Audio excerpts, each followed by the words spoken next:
pretty clear now that we're in an AI bubble, and it won't be long before it pops and probably will claim a couple of big scalps. And when it happens, it will be messy. But I'm also optimistic that what emerges on the other side will be a better, more caring, and more human version of big tech. Just like how the internet survived after the dotcom bubble and the railway boom and all the other bubbles throughout history, this one will be no different. The proof for me that the time is coming is that the news that OpenAI has proposed handing the US government a 5% stake in the company. They're not selling it to the government, they're giving up roughly $42 billion of theoretical equity into a public fund. This is the company that's chasing a $1 trillion float. It's carrying debt it can't service with a business model that's worse than a lemonade stand that rents its lemons. But of course, they're dressing this up as sharing the upside of AI with the public. But what exactly is that upside? A cynic might suggest that this is a bailout pre-positioned as investment. And to me, that's a clear sign that things are code red in Silicon Valley. So in this video, I'm going to ask the question of whether we really believe the big tech deserves a bailout in whatever form for everything that it's done over the last 10 years, and then offer an alternative narrative about what I think the next 10 years should look like. Let's be honest, nobody hands the government 5% of a healthy company. Nobody invites the government onto your cap table when things are going well. You only do that when you want something big to stand next to you when the music stops. So that's not the move of a company or an industry that believes its own hype. It's the move of an industry that knows that the writing is on the wall. And the reason I don't think a bailout will be forthcoming is because of the sheer ruthless arrogance that big tech has been pushing.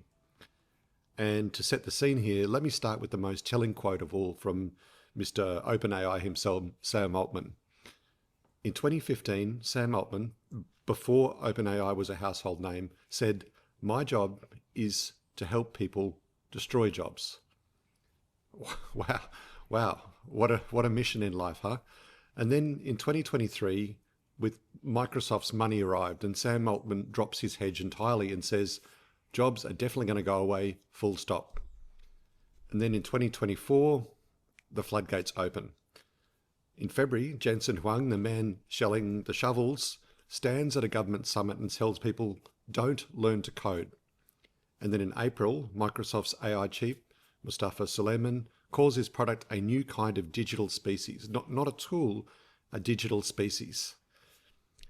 In June, Suleyman again was asked if companies stole the world's intellectual property.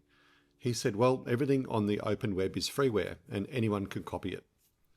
Also in June, OpenAI's Mira Murati was talking about the future of creative work and says, well, some of those jobs shouldn't have been there in the first place. In September, Oracle's Larry Ellison described a future of constant AI surveillance, and he's happy about it.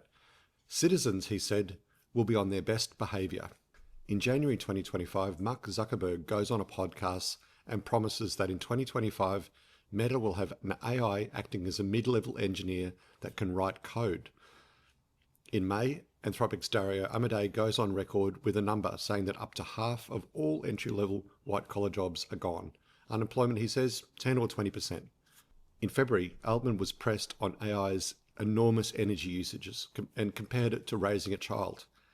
He said it takes 20 years and all the food you can eat before a human is worth anything.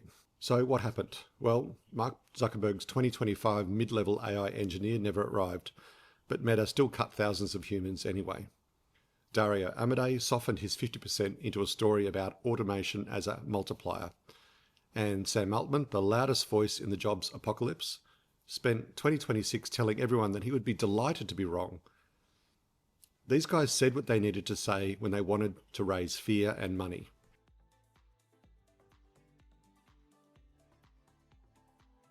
In June 2026, Microsoft's Satya Nadella warned that there is no societal permission for an AI future that hollows out entire industries, and the political economy will simply not tolerate it.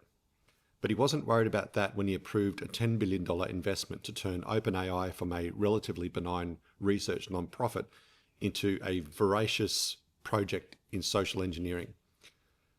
A few weeks later, Palantir's Alex Karp went on live television and detonated. He said the Frontier Labs were selling tokens that create no value and stealing the weights and the alpha of their customers. Something, and he said, has gone completely wrong. And then, of course, right on cue, OpenAI offered to hand the taxpayer 5%.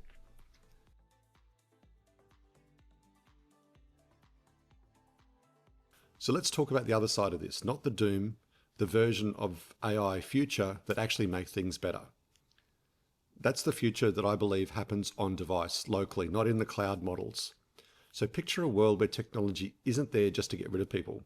Instead of eliminating them, we turbocharge them. All that grinding, soul-destroying, busy work that eats up half of our week can be automated.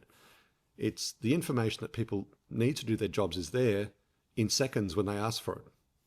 Imagine ringing a call center and talking to a real human again, not a chatbot pretending to care, an actual person who can actually help. Imagine businesses that actually employ young people again, graduate programs where you bring in fresh faces to learn how your business works, you invest in them, you build careers instead of automating away the first rung of a ladder before anyone gets a foot in. Imagine employing developers to write software that actually fits how your business actually works instead of jamming in these giant monolithic ERPs into your organization and rebuilding your whole company around its assumptions. Imagine employing skilled developers who write custom applications for you. Imagine a mid-sized firm that could never afford a data science team getting access to a world-class forecasting model running on their machine in their own office with their data in their control. That's the future that local AI makes possible. And it's so much brighter than what these clowns have been promising us for 10 years. Big tech wanted to sell you a human replacement, and that's the only thing they've wanted to do since the very start. But local AI is about augmentation. It's about getting out of people's way and trying to make their lives better. Big tech sold you dependence. Local AI is selling you ownership. And that's a future that's worth investing in. I'm Dr. Errol Brandt, the founder of Kiraa. If you enjoy my content, please like and subscribe. Feel free to connect with me on LinkedIn and put your thoughts in the comments below. Thanks again for watching, and I'll see you in the next one.